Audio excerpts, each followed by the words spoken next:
Salutations, chers amis. Je prie pour que Dieu vous bénisse abondamment de sa grâce et de sa paix aujourd'hui. Avant d'aborder le message que nous avons pour vous, unissons-nous à la prière de la bienheureuse Vierge Marie. Ô Marie, chère fille de Dieu le Père, je confie mon esprit à tes soins affectueux. Garde la sainteté de mon âme, afin que je ne la perde pas à cause du péché. Protège ma volonté et mon esprit afin que toutes mes pensées et tous mes désirs s'alignent sur la volonté divine de Dieu. Le Seigneur est avec toi, Marie, pleine de grâce.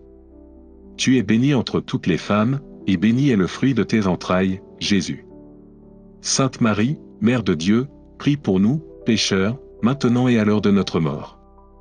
Amen.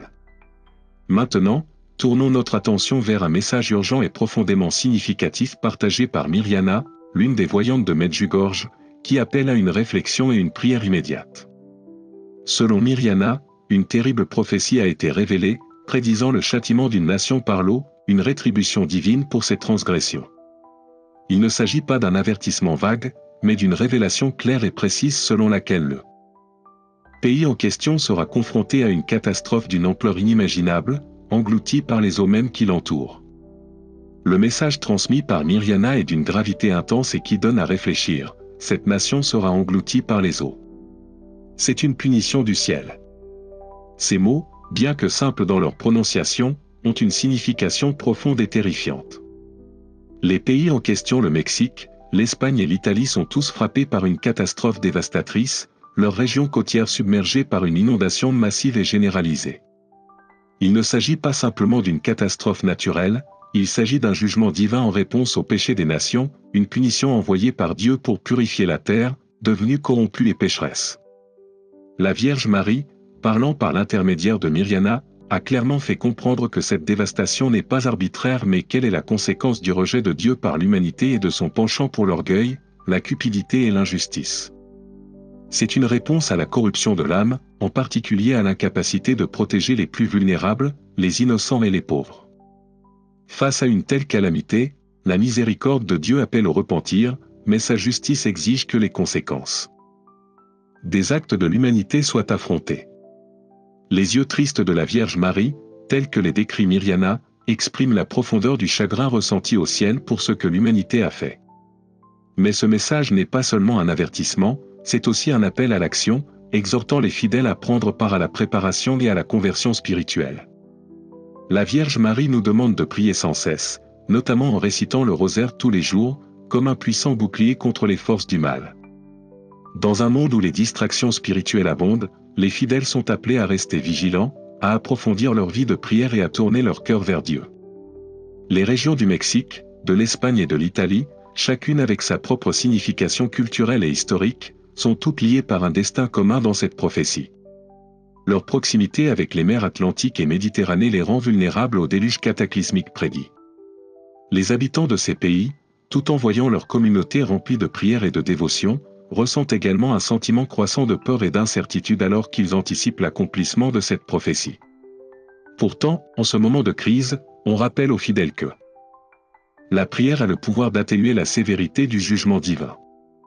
L'appel à la prière et à la conversion ne s'adresse pas seulement aux individus, mais à des communautés entières pour s'unir dans la recherche de la miséricorde de Dieu. Medjugorje, un lieu où les messages de la Vierge Marie ont inspiré des millions de personnes, est devenu un épicentre spirituel en cette période d'épreuve.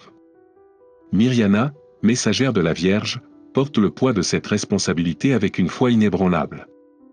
Ces paroles nous poussent à réfléchir sur notre propre vie spirituelle et à renouveler notre engagement dans la prière et le repentir. Cette prophétie tragique est un moment de profonde réflexion spirituelle, qui nous pousse chacun à examiner notre relation avec Dieu, nos responsabilités les uns envers les autres et notre responsabilité collective de prendre soin de la planète et de ses habitants les plus vulnérables.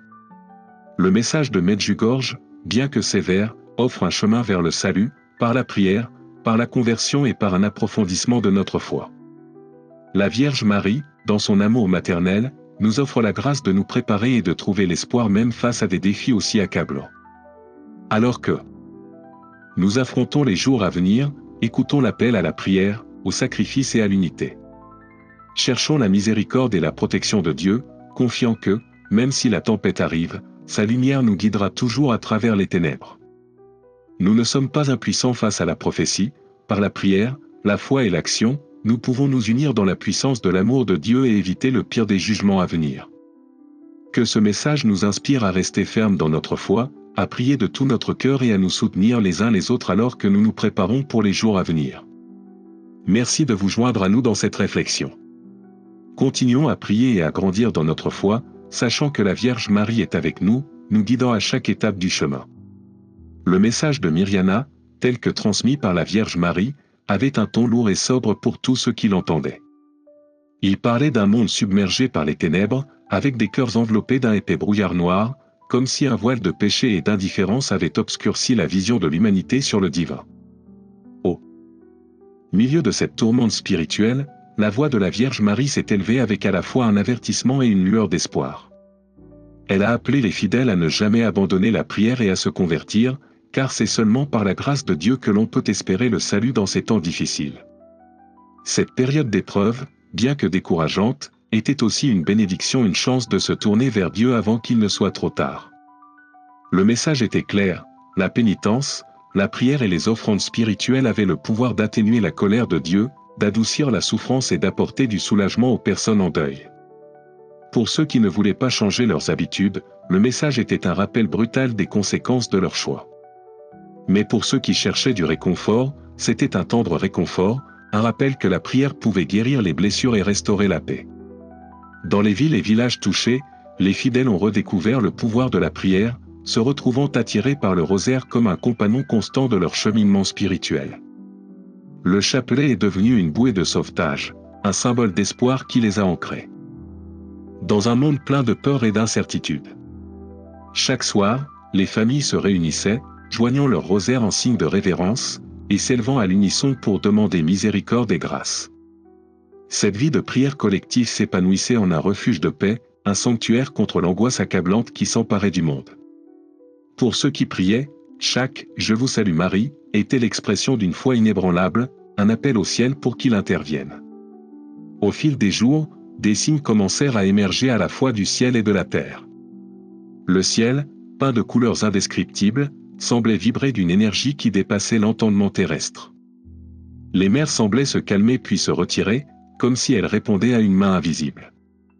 Un profond silence planait sur tout, un calme inquiétant qui semblait souligner la gravité du moment.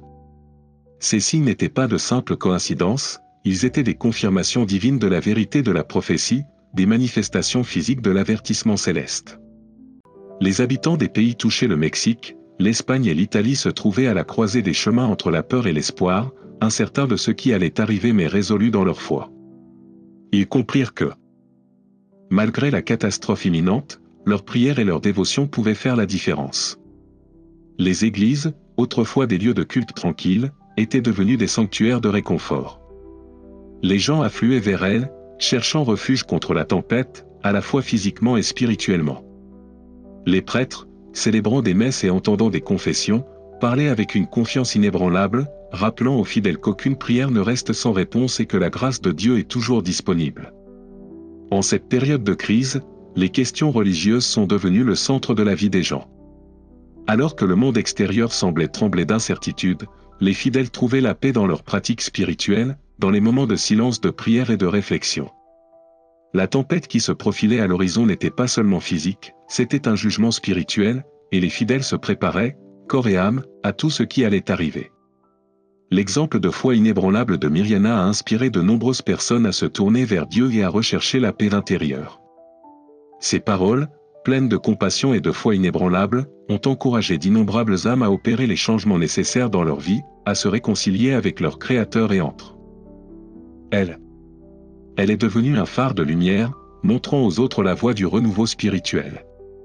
Le processus de conversion n'a pas été seulement un moment de changement, mais une transformation profonde, qui a élevé les âmes de l'obscurité à la lumière de la foi. Le jour que la Vierge Marie avait prédit est finalement arrivé, et avec lui, un changement cosmique qui a semblé secouer la terre elle-même. Les mers rugissaient comme en réponse au jugement divin, et le ciel s'assombrissait, lourd du poids de la catastrophe imminente. Les pays du Mexique, de l'Espagne et de l'Italie, déjà unis dans la prière, ont maintenant fait face à la force écrasante de la nature. Des vagues de destruction ont balayé les côtes, submergeant tout sur leur passage.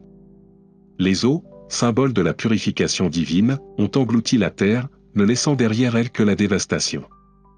Pourtant, face à ce cataclysme, les fidèles ont tenu bon.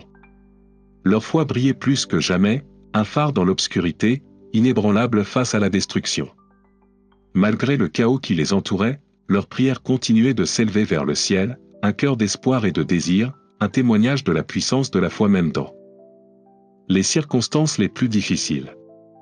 Le désastre, bien que déchirant, n'était pas la fin, c'était un moment de grâce au milieu des épreuves, une purification qui ouvrirait la voie à un nouveau départ. Lorsque la tempête est finalement passée, les gens, bien que brisés, ont commencé le difficile processus de reconstruction.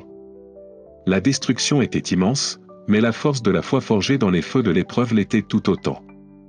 Les fidèles savaient que la miséricorde de Dieu les avait accompagnés, que leurs prières n'étaient pas restées sans réponse. La reconstruction ne concernait pas seulement les maisons et les villes, mais aussi les cœurs et les esprits, car les fidèles s'accrochaient à l'espoir que la grâce de Dieu les conduirait vers un avenir de paix, d'amour et de restauration. Au lendemain de la tempête, le message était clair, quelle que soit l'obscurité de la nuit, la lumière de la foi brillera toujours. Par la prière, la conversion et la confiance en la volonté divine, les fidèles ont trouvé la force d'affronter tout ce qui se présentait à eux, sachant qu'au final, ils n'étaient jamais seuls. La foi, la prière et la puissance de la miséricorde de Dieu. Les conséquences de la destruction lorsque les océans se sont finalement retirés, la dévastation qu'ils ont laissée dans leur sillage était inimaginable. Les terres étaient ravagées, mais il y avait quelque chose d'extraordinaire dans l'air, un sentiment de détermination, d'espoir et de renouveau. Les communautés du Mexique, d'Espagne et d'Italie, bien que physiquement détruites, n'avaient pas été consumées spirituellement. Les survivants, renforcés par la terrible calamité, ont trouvé en eux-mêmes une détermination inébranlable à reconstruire leur maison, leur famille et leur vie. Chaque vie restaurée et chaque maison reconstruite témoignait de la puissance de la prière, de la bonté éternelle de Dieu et de la force inébranlable de l'esprit humain. Cette épreuve divine avait mis à l'épreuve la foi du peuple, la purifiant par le feu de la souffrance. La même foi qui les avait maintenus à flot face au désastre était désormais le fondement même de leur réhabilitation. Myriana, la fidèle messagère de la Vierge Marie, avait apporté non seulement un avertissement de dévastation, mais aussi un message d'espoir, de conversion et de rédemption. Ces paroles résonnaient dans le cœur des croyants, leur rappelant que la foi pouvait résister aux forces les plus puissantes de la nature, tout en rendant la dévotion du peuple plus forte et plus parfaite. Grâce au pouvoir collectif de la prière et du deuil, les nations autrefois déchirées par le désastre ont trouvé une nouvelle force dans leur foi chrétienne commune. Les vagues dévastatrices avaient balayé leur monde physique, mais ce faisant, elles avaient purifié le monde spirituel, réaffirmant que la prière et la foi avaient le pouvoir de chasser le mal et de transformer même les moments les plus sombres en expériences de lumière divine. Un phare d'espoir, comment la foi transforme la prophétie de Medjugorje est devenue un phare, non seulement pour les personnes directement touchées par la catastrophe, mais aussi pour les chrétiens du monde entier. L'appel de la Vierge Marie à la sainteté et à la miséricorde a été entendu bien au-delà des frontières du Mexique, de l'Espagne et de l'Italie, résonnant profondément dans le cœur des chrétiens du monde entier. Le pouvoir de la foi et de la prière est devenu une force universelle pour le bien, transformant le mal en lumière et les ténèbres en espoir. Alors que les nations en crise commençaient à se reconstruire, le message d'espoir s'est répandu encore plus loin. Inspiré par le courage et la ténacité de nations comme l'Italie, l'Espagne et le Mexique, les organisations chrétiennes du monde entier ont commencé à organiser des chaînes de prière mondiales, renforçant le lien spirituel entre les croyants de tous les coins de la terre. Le rosaire est redevenu un puissant symbole d'optimisme, de foi et de sécurité pour les communautés, grandes et petites. En s'unissant dans la prière, les gens ont commencé à réaliser que la prière était le meilleur outil pour protéger et élever leur vie, quelles que soient les circonstances. Un renouveau de la foi, le renouveau de l'Église et de la communauté. La puissance de la foi a non seulement aidé les communautés à reconstruire leur maison, mais a également déclenché une renaissance spirituelle au sein de l'Église elle-même. La renaissance de la vertu est devenue la pierre angulaire de la vie chrétienne, les églises se remplissant à nouveau comme lieux de culte, de guérison et de refuge. D'autres lieux de culte ont été construits et le clergé s'est encore plus engagé à inspirer ses congrégations à vivre une vie moralement droite, en montrant l'exemple dans ses efforts pour aider à la reconstruction à la fois spirituelle et physique. Chaque dimanche, la messe est devenue un moment crucial pour les croyants qui se réunissaient pour remercier Dieu de sa miséricorde, pour prier pour sa protection et pour demander la force d'affronter les défis à venir. Cette période de souffrance a également été marquée par des miracles, apparitions, guérisons et événements célestes qui ont affirmé la présence de Dieu et sa faveur divine. Ces signes ont servi à renforcer la foi des croyants et ont contribué à montrer que Dieu était toujours très présent, offrant sa protection et sa miséricorde à ceux qui l'invoquaient avec un cœur sincère. Le pouvoir de la prière, transformation et rédemption. Les répliques de la catastrophe ont laissé une marque profonde dans le cœur de beaucoup de personnes. Le pouvoir de la prière et le message de la prophétie ont inspiré de nombreuses personnes qui étaient autrefois sceptiques, agnostiques ou doutaient de la foi à embrasser une vie de croyance et d'éveil spirituel. Alors que la communauté se tournait vers Dieu, le sacrement de la confession a vu un flot d'âmes en quête d'expiation, retournant à Dieu avec repentance et humilité. Les graines de la conversion ont été semées et beaucoup de ceux qui étaient autrefois perdus ou indifférents ont commencé à connaître une renaissance spirituelle. La lumière de Dieu est entrée dans le cœur de ceux qui étaient prêts à s'ouvrir à la foi, et le sacrement de la réconciliation est devenu un chemin vers la guérison pour d'innombrables personnes. Un réveil mondial, soutien et solidarité au-delà des frontières. La situation désastreuse au Mexique, en Espagne et en Italie a retenu l'attention du monde entier. Des nations au-delà des zones touchées se sont rassemblées pour fournir un soutien humanitaire et spirituel. Sous la direction du pape, l'Église catholique a coordonné les secours, collecté des fonds et organisé des opérations pour aider à la reconstruction physique des régions dévastées.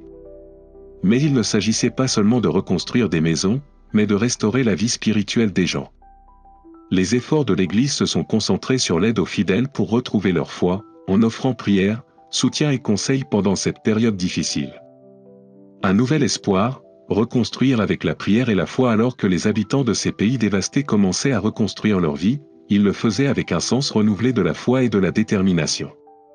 Chaque effort pour restaurer les maisons, les entreprises et les églises devenait un acte de prière et de gratitude envers Dieu pour sa miséricorde. Chaque prière était un pas vers la rédemption, une réaffirmation de l'espoir que la prière et la foi avaient le pouvoir de transformer même les moments les plus sombres en opportunités de croissance et d'intervention divine. L'histoire de la façon dont la prière et la foi ont été utilisées pour reconstruire des vies après la dévastation nous rappelle à tous que, quelle que soit la tempête, quelle que soit la catastrophe, la grâce de Dieu est toujours à notre disposition. Par la prière, la pénitence et la communauté, nous pouvons surmonter n'importe quoi et nous relever, plus forts et plus unis dans notre foi. Merci de vous joindre à moi dans cette exploration de la foi, de la prière et de la miséricorde divine. J'aimerais connaître votre avis sur le sujet d'aujourd'hui. Veuillez laisser un commentaire ci-dessous et n'oubliez pas de vous abonner pour être informé des prochaines vidéos.